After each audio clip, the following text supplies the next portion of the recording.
ஒரு வழியா பார்த்தீங்கன்னா, ரங்கன வந்து இப்ப கோச் ஆக்க போறாங்க. ஸோ மோஸ்ட்லி நெக்ஸ்ட் வீக்ல வந்து அவரு கோச் ஆயிடுவாரு அப்படின்னு தான் நெனைக்கிறேன். ஸோ அதுக்கு அவங்க காட்டுன அந்த டிரான்சிஷன் அதாவது அவர் வந்து கோச்சே ஆக மாட்டேன் அப்படின்னு சொல்லிட்டு இருந்தவரு, இப்ப கோச்சா ஆக போறாரு அப்படிங்கிறதுக்காக அந்த டிரான்சிஷன வந்து சூப்பரா வந்து பொறுமையா கொண்டு போயிருந்தாங்க. சரி ஓகே வாங்க இந்த வாரம் அந்த 4 எபிசோடையும் ஸ்டார்ட்டிங்லேருந்து ரிவ்யூ பண்ணிடலாமா? ஸோ லாஸ்ட் வீக்கே நம்ம பார்த்துருப்போம். அந்த அகாடமி பசங்களோட பிரச்சனையாகி அவங்களுக்குள்ள ஒரு மேட்ச் வச்சுக்கலாம் அப்படிங்கிற மாரி பேசியிருப்பாங்க இல்லையா? ஸோ கரெக்ட்டா அங்கேருந்து தான் கன்டின்யூ பண்றாங்க. ரிஷியும் பார்த்தீங்கன்னா வந்து இந்த தங்கம் விஷயத்துல அவங்க அப்பாட்ட பேசல அப்படின்னு சொல்லிட்டு அவர வந்து ஒரு மாரி ஒதுக்கி வச்சிருப்பாங்க தெரியுமா? ஸோ, அதனால இந்த மேட்ச்ல அவர் ஆடக்கூடாது அப்படிங்கிற மாரி ஒரு முடிவு பண்ணியிருக்காங்க. அண்ட் மாதேவனும் பார்த்தீங்கன்னா, நம்ம டீமுக்கு ஒண்ணுனா அவன் வந்து வரவே இல்ல. இவனெல்லாம் வந்து என்ன பெருசா கழட்டிடுவான். அவன்லாம் வேணாம் அப்படிங்கிற மாரி அவரு பேசுறது. அண்ட் மணிக்கு பார்த்தீங்கன்னா, தனியா வேற அவர் மேல ஒரு கோவம் இருக்குது. பார்த்தாலே எனக்கு காண்டா இருக்குடா அப்படிங்கிற மாரி இவரு ஒரு பக்கம் இருக்கிறாரு. இந்த சினாரியோல பார்த்து நம்ம தங்கம் கரெக்ட்டா மணி, ரிஷி 2 பேரையும் ஒரு ஃப்ரேம்ல வச்சுட்டு 2 பேருக்குமே வந்து தேங்க்ஸ் சொன்னோன நம்ம மணி வந்து ட்ரிகர் ஆவா தெரியுமா? அந்த சீன் வந்து செம்மையா இருக்குங்க. அதாவது மணி வந்து நேரா தங்கத்த பார்த்துட்டு, "நானும் அவனும் ஒண்ணா? உனக்காக நான் எங்க அப்பாட்டலாம் எவ்ளோ பிரச்சனை பண்ணியிருக்கேன். உள்ளுக்குள்ள என்னலாம் நடக்குது அப்படிங்கிறது தெரியாமலே நீ பேசிட்டு இருக்க." அப்படிங்கிற மாரி அவர் ரொம்ப கோவத்துல பர்ஸ்ட் அவுட் ஆயிட்டு போனது வந்து நல்ல விஷயமா இருந்தது. ஏன்னா அவர் உள்ளேயே வச்சுட்டு எக்ஸ்பிரஸே பண்ணாம இருக்கிறத விட, இந்த மாரி ஸ்பாட்ல அந்த இடத்துல அவர் எக்ஸ்பிரஸ் பண்ணிட்டு அது தங்கம்க்கு தெரிஞ்சது. அதுவும் ரிஷிய வச்சுக்கிட்டே வந்து இந்த விஷயத்த ஓப்பனா சொன்னது அப்படின்னு சொல்லிட்டு எல்லாமே நல்லா இருந்தது. அண்ட் அதுக்கப்புறம் பார்த்தீங்கன்னா, அவர் தியோ கிட்ட போயிட்டு ஃபீல் பண்ணுவாரு தெரியுமா? அதாவது அவன் நல்லா நடிக்கிறான். ஆனா அவன தான் வந்து அவ வந்து நம்புறா.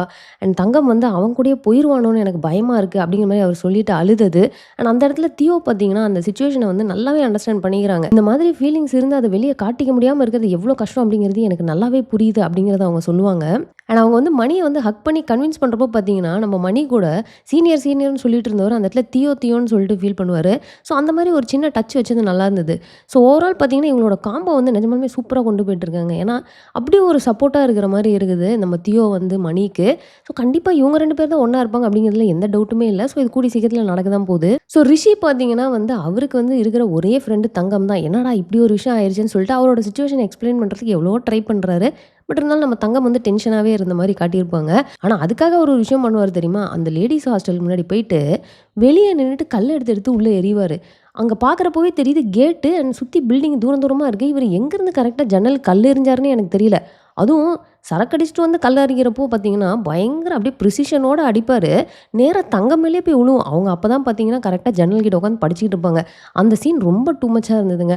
பட் அதுக்கப்புறம் அவங்களுக்குள்ள நடந்த கான்வர்சேஷன்லாம் ரொம்ப சூப்பரா இருந்திருக்கும். ஏன்னா நம்ம ரிஷிய வந்து ரொம்ப சீரியஸாவே பார்த்துருப்போம். ஓப்பன் அப்பே ஆக மாட்டாரு. ஸோ அவரு வந்து தங்கம்ட்ட நெறைய விஷயம் ஓப்பனா சொல்லுவாரு தெரியுமா?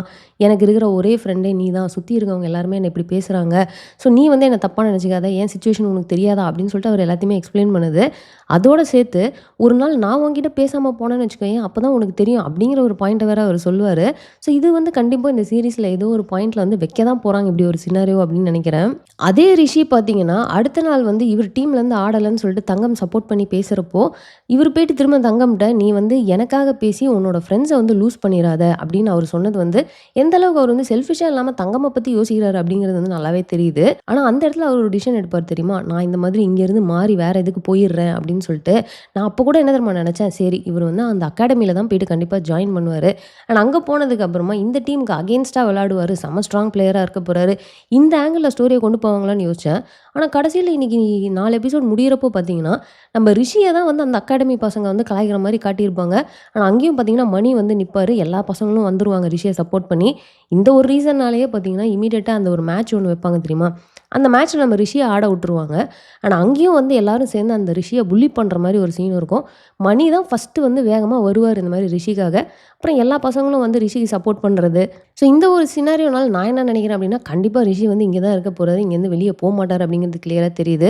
அண்ட் மணியோட கேரக்டர் நம்ம லாஸ்ட் வீக்கே சொல்லியிருப்போம். என்னதான் அவருக்கு வந்து பர்சனலா வந்து ரிஷி மேல கோவம் இருந்தாலும், இந்த மாரி ஒரு டீம் அப்படின்னு வரப்போ ரிஷிய யாராவது ஏதாவது சொன்னா இவர் வந்து விட்டு குடுக்காம கன்டினியூஸா பேசினதா இருக்கட்டும். அவரு தங்கம்காக பேசினப்போ அவர்ட்ட போயிட்டு தேங்க்ஸ் நீங்க வந்து இந்த மாரி தங்கம்க்கு சப்போர்ட் பண்ணதுன்னு சொல்லி அப்ரிஷியேட் பண்ணதுன்னு சொல்லிட்டு, அவரோட கேரக்டர் வந்து ரொம்பவே அழகா காட்டியிருக்காங்க. அதே மாரி நம்ம தங்கம் அண்ட் மணி கான்வர்சேஷன் நல்லாயிருக்கும். தங்கம் ஒரு வழியா போயிட்டு மணிய வந்து கன்வின்ஸ் பண்ற மாரி கேட்பாங்க. "உனக்கு நெறைய ஃப்ரெண்ட்ஸ் இருக்கிறாங்க. ஆனா எனக்கு ஃப்ரெண்டுன்னு இருக்கிறது ரிஷி மட்டும் தான். ஸோ நான் அதனால அவன்ட்ட பேசுறது நீ வந்து ஜெல்லஸ் ஆகாத. நீ வந்து தப்பா நெனச்சுக்காத." அப்படின்னு சொல்லிட்டு அவங்க சிச்சுவேஷன கிளியரா எக்ஸ்பிளைன் பண்றதா இருக்கட்டும். "சின்ன வயசுலேருந்து நீ என் கூட இருந்திருக்க. உனக்கு கூடவா என்ன புரியல?" அப்படின்னு கேட்டது. மணி அதுக்கப்புறம் நார்மல் ஆனது. ஸோ அதுவுமே பார்த்தீங்கன்னா ஒரு மாரி நல்லா இருந்திருக்கும். ஸோ இந்த ரிஷிய புல்லி பண்ற சீன அப்படியே பாஸ்ட்ல கொண்டு போய் கனெக்ட் பண்ணி ரங்கனுக்கும் அதே தான் நடந்துச்சு அப்படிங்கிற மாதிரி அவங்க காட்டியிருப்பாங்க தெரியுமா? ஸோ அதுவுமே அந்த கனெக்ஷன் நல்லாயிருக்கும். அண்ட் ஸ்டூடெண்ட்ஸ்லாம் பார்த்தீங்கன்னா ரங்கனை வந்து ரொம்ப டம்மி பீஸாவே தான் பார்த்துட்டு இருந்திருப்பாங்க. பட் கரெக்ட்டா அவர் அந்த பிரச்சனையில போய் ஃப்ரண்ட்ல நின்னு பசங்களுக்காக பேசினது, அந்த அகாடமி பசங்க கிட்டலாம் ஸ்ட்ராங்கா பேசி அனுப்புனது அப்படின்னு சொல்லிட்டு இவர் மேல இருக்கிற இம்ப்ரெஷன் ஸ்டூடெண்ட்ஸ் பாயிண்ட் ஆஃப் வியூலயுமே மாறும் அப்படின்னு தான் நினைக்கிறேன். ஏன் அப்படின்னு பார்த்தீங்கன்னா, கரெக்ட்டா நம்ம கேர்ல்ஸ் டீமோட கோச் இருக்காரு தெரியுமா? அவரு தேவையில்லாத மாரி பேசிட்டாரு அப்படின்னு சொல்லிட்டு அவர வந்து தூக்கிடுறாங்க. எவ்வளோ இன்டர்வியூ வச்சு ஆளுங்கள பார்த்தாலும் சரி, யாருமே அந்த ஒரு கேர்ல்ஸ் விமென்ஸ் டீமுக்கு வந்து அந்த கோச்சா ஃபிட் ஆகவே இல்ல. ஸோ அதிலேயே வந்து தெரியுது கண்டிப்பா ரங்கன் தான் கடைசியில அந்த இடத்துக்கு வருவாருன்னு. ஆனா நம்ம ரங்கனுக்கு இருக்கிற ஒரே பிரச்சனை என்ன அப்படின்னு பார்த்தீங்கன்னா, பசங்களுக்குலாம் என் மேல ஒரு நல்ல ஒரு இதுவே கிடையாது. ஸோ கண்டிப்பா அவங்க என்ன கோச்சா ஏத்துக்க மாட்டாங்க அப்படிங்கிறது. ஸோ இது வந்து எல்லாத்தையும் மாத்தும். ஸோ இவரு கோச் ஆயிருவாரு. போத் ஸ்டூடெண்ட் சைடும் இவர் சைடுமே ஒரு நல்ல ரேப்போ பில்ட் ஆக போகுது அப்படின்ற ஒரு ஃபீல் தான். இது பத்தாதுன்னு துளசி வேற ரங்கன்ட்ட போய் பேசியிருப்பாங்க தெரியுமா? பழைய ரங்கன காணோமே, முன்னாடி இருந்த ரங்கன் வேற மாரி இருந்தான் அப்படின்லாம் சொல்றப்போ, இவருமே அவன் வந்து ஜஸ்ட் அ ஷேடோ. அவனால வந்து எல்லாம் பிரச்சனை தான் வந்திருக்குது. எதுவுமே நல்ல விஷயம் நடந்ததே கிடையாது அப்படின்னு அவரு சொல்வாரு. அப்போ நம்ம துளசி பார்த்தீங்கன்னா, ஏன் உன்னால தான் நான் இன்னைக்கு இந்த பொசிஷன்ல இருக்கிறேன் அப்படின்னு சொல்லி, ஸோ அந்த அவரோட அந்த தாட்டுமே வந்து மாறிக்கிட்டே போற மாரி இருக்கு. அண்ட் துளசிக்கும் ரங்கனுக்கும் நடுவுல நடந்த அந்த கான்வர்சேஷனுமே ரொம்ப நல்லாருக்கும். சரி நம்ம கிரிக்கெட் விளையாடலாமான்னு சொல்லிட்டு துளசிய விளையாட சொன்னது. அதுக்கப்புறம் பார்த்தீங்கன்னா, நம்ம துளசி வந்து இந்த டெக்னிக் இன்னும் ஒர்க் ஆகுதுல்ல, அதாவது கிரிக்கெட் விளையாடி மூட மாத்துறது. உங்களுக்கு எப்படி தெரியும் அப்படின்னு கேட்கிறப்போ, ஒருத்தங்கள வந்து நமக்கு அளவுக்கு அதிகமா பிடிக்க ஆரம்பிச்சிருச்சு அப்படின்னா, அவங்க சொல்றது மட்டும் இல்ல, அவங்க சொல்லாததுமே நம்மளால புரிஞ்சுக்க முடியும் அப்படின்னு அவங்க சொல்லுவாங்க. அவங்களும் வந்து கிட்டத்தட்ட ஓப்பனாவே சொல்லிட்டாங்க. பட் ரங்கனுக்கு அது புரிஞ்சுதா அப்படிங்கிறது தான் தெரியல. இந்த விமென்ஸ் டீம் கோச்ச பார்த்தீங்கன்னா, ஸ்டார்டிங்ல இருந்தே காட்டிட்டு இருப்பாங்க தெரியுமா? அவரு வேற மாரி காட்டியிருப்பாங்க. அவரு இப்படி பேசுவாரா அப்படிங்கிற மாரி தான் எனக்கு டவுட்டா இருந்தது. ஏதோ கேரக்டர் மிஸ் மேட்ச் ஆன மாரி தான் இருந்தது. ஏன்னா, அவரு எப்பவுமே பார்த்தீங்கன்னா, சம்மந்தமே இல்லாம ரொம்ப மோட்டிவேஷனலா பேசிக்கிட்டு இருப்பாரு. கிரிக்கெட்ட பத்தி டெக்னிக்கலா எதுவுமே பேசியிருக்க மாட்டாரு. இவரு ஏன் இந்த மாரி பேசினாரு அப்படின்றது தெரியல. அண்ட் இந்த இடத்துலயும் ஒரு சீன் சூப்பரா வச்சிருப்பாங்க. துளசியும் ருக்மணியும் பார்த்தீங்கன்னா, கேர்ல்ஸ் டீம் வந்து இப்பலாம் எவ்வளோ மாறிடுச்சு நம்ம இருந்த டைமுக்கும் இப்பைக்கும் அப்படின்ற மாரி அப்ரிஷியேட் பண்ணி பேசுவாங்க. ஆனா, இந்த கோச் விஷயம் நடந்ததுக்கு அப்புறமா பார்த்தீங்கன்னா, எல்லாமே மாறினாலும் இது ஒண்ணு மட்டும் மாற மாட்டேங்குதுல்ல அப்படின்னு அவங்க சொன்னது. அண்ட் கேர்ல்ஸ ஜென்ரலா விளையாட விடுறதே வந்து பெரிய விஷயம். இந்த மாரிலாம் வந்து கோச் இப்படிலாம் பண்ணிட்டு இருக்காரு அப்படின்னு தெரிஞ்சா எப்படி இவங்கலாம் விளையாட அனுப்புவாங்க அப்படின்னு அவங்க சொன்னது. ஸோ இந்த மாரி இடங்கள்லலாம் கரெக்ட்டா இந்த பாயிண்ட்ஸ் எல்லாம் அங்கங்க இன்சர்ட் பண்றது நல்லா இருக்கு. ஸோ அவ்வளோதாங்க இந்த வாரம் நடந்த எல்லாத்தையுமே நம்ம பார்த்துட்டோம். ஸோ நீங்க ஆல்ரெடி இந்த 4 எபிசோட்ஸ் பார்த்துட்டீங்க அப்படின்னா, நீங்க என்ன நினைக்கிறீங்க அப்படிங்கிறத மறக்காம கமெண்ட்ல போட்டுருங்க. ஸோ அவ்வளோதான் இந்த வீடியோ நான் இதோட முடிச்சுக்கிறேன். இந்த வீடியோ உங்களுக்கு பிடிச்சிருந்தா லைக் பண்ணுங்க. உங்க ஃப்ரெண்ட்ஸ் எல்லாத்தையுமே ஷேர் பண்ணுங்க. மறக்காம சேனலை சப்ஸ்கிரைப் பண்ணி சப்போர்ட் பண்ணுங்க. நெக்ஸ்ட் ஒரு இன்ட்ரெஸ்டிங்கான வீடியோல உங்களை மீட் பண்றேன். தேங்க்ஸ் ஃபார் வாட்சிங். Bye by.